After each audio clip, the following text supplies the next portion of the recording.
First time I saw GeT playing, he was such a passionate guy about the game. He was just a little child back then, but he had so much talent in him.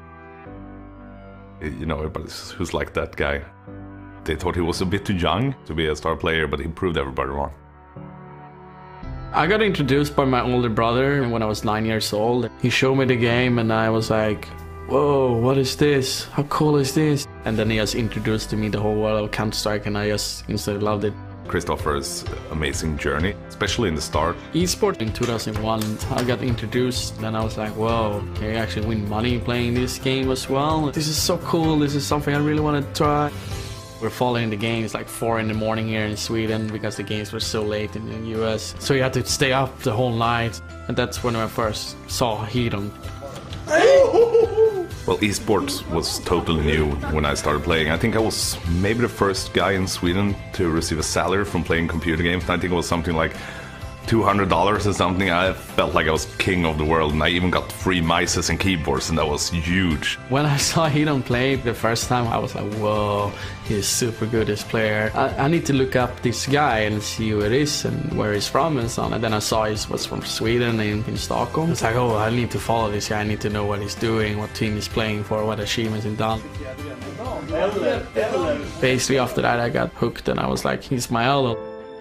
You know, he's so good and he's so talented and I hope that I someday can actually compete against Heaton and those guys. It was like just a good feeling to win the game and especially over someone that you've been looking up to. That was basically his last official tournament and game as well, so I always say to him, I actually was the last one to beat you. He said to me basically like, we're gonna do an NIP again. I was surprised that he wanted to try the luck again and see it. NIP hasn't been active for many years because it's a legendary name. Ninjas in Pajamas. We handpicked the team with GeT, Exist, Forest and Fifth Line and Freiburg and it kind of exploded into something else. We went pretty successful directly. We had this amazing run in the beginning. We won every single tournament, 87 straight games in a row without a single loss. It was just very cool and surprising to see that you actually can be so dominant in a game and also that you were one of the best players at the same time. That's probably my biggest success. This is how it is to feel to lose. It's always so hard to know what to say because you can't go there and say like, yeah, better luck next time, because at the moment it doesn't matter. He's just so frustrated. I guess I just try to hug him and like don't say anything. Like a big burden on your shoulder because everyone's expecting you're gonna win every time no matter what you're doing, you know, but you're a human being. It's not normal to go and never lose, you know. So there's so many reasons I'm proud of GeT. I mean, he cares about everybody so much. He has so much passion for both the game, people around him and his fans, and he has a kind heart, and it's very rare to see that, especially when you are the most hyped CS player in the world. Will be one of the guys that people will look up to, especially in CS and actually in whatever I would do. I'm just very lucky to have this as a job.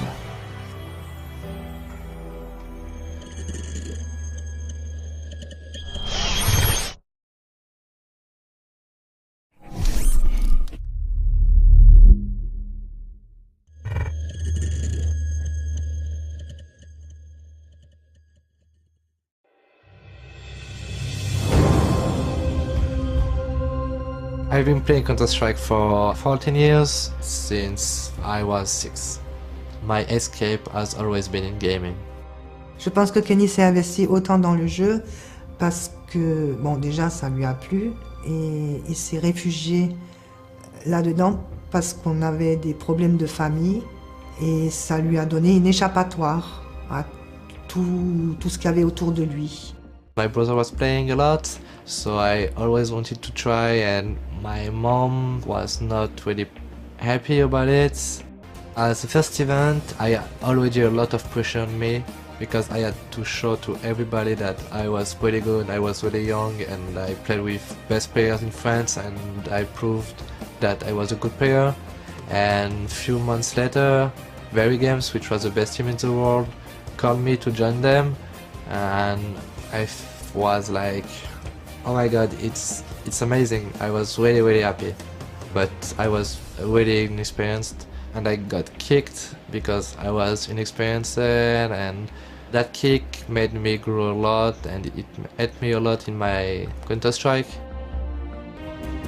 I think I'm an emotional player, which is sometimes a good thing and sometimes a bad thing. In a game, if I have confidence, being emotional makes me even stronger.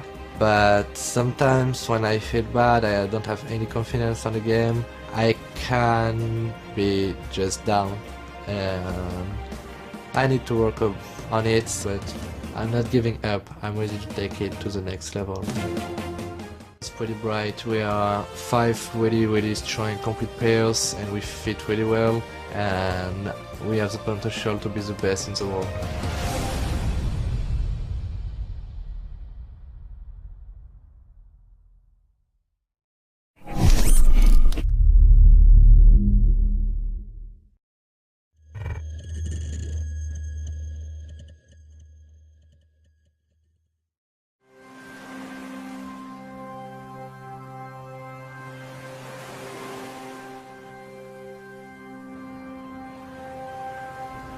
Jordan was interested in many things.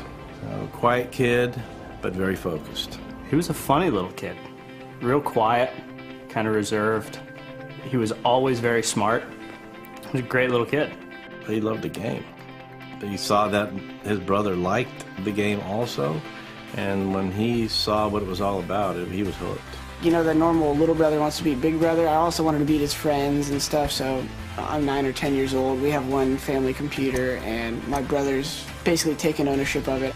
I would have to like crawl in his room and like be out of his sight. As soon as I can hop on the computer, I was like, this is something I can beat. In general, attracted me because you don't have like as many physical limitations, and I was always pissed in like ice hockey that I was like smaller than people, but Counter-Strike just seemed like something where you could be any type of person, and it comes down to how you just play the game. Whether it's your parents or your environment, that kind of shapes you in your early years. My mom was always pushing me to just, you know, have confidence. And my dad was always kind of trying to keep my mind balanced and make me know that if you want to be good, you have to work hard. And when I notice I'm most happy is when I'm really in the present. When I'm just focused on the next tournament, when I'm focused on interacting with my fans.